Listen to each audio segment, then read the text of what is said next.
Hi, I'm disability attorney Andrew November, and you're watching Andrew's Answers. Today we're talking about one of the most common questions we get, probably one of the most common questions we see online, and that's what is the difference between short-term and long-term disability insurance. Well, you have to be disabled to get either program. That's the one thing that they have in common. And of course, the test for disability is going to change from policy to policy, but here's a couple things we know. Almost every short-term disability policy is going to provide benefits when you're unable to do your own job.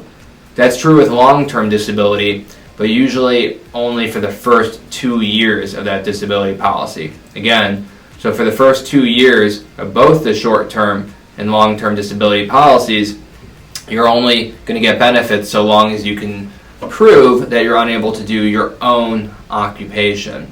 Before we even get more into long-term, let's back up for a second and talk about the short-term durational period. And what I mean by that is, how long is that policy going to pay you until it rolls over to long-term?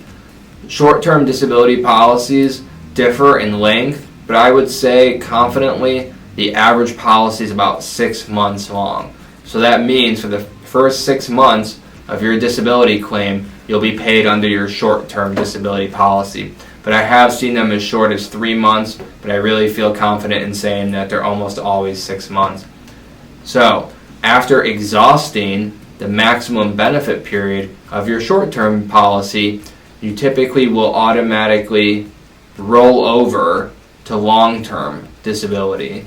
Now, what I mean by roll over is meaning that the company that's administering your short-term policy will transfer your file to the LTD department and benefits should begin seamlessly.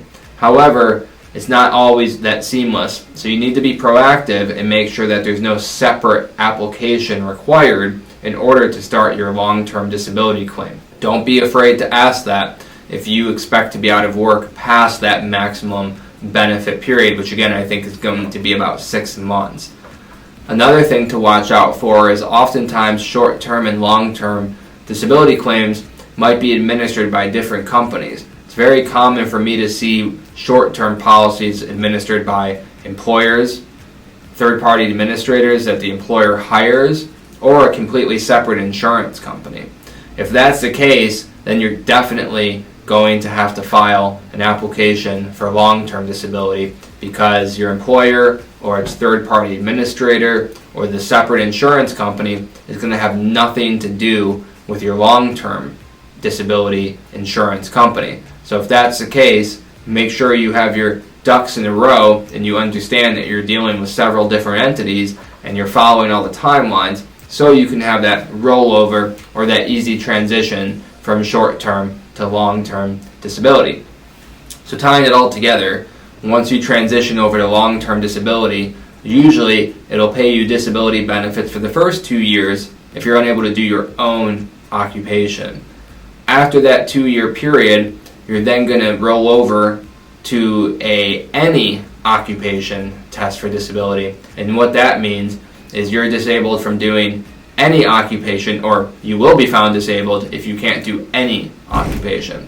And those benefits will continue usually until age 65 or your normal retirement age. For most people watching this, probably age 67. But again, every policy is different. So that's short-term versus long-term. If you have any questions, give us a call, send us a message. We'd love to talk to you. Thank you.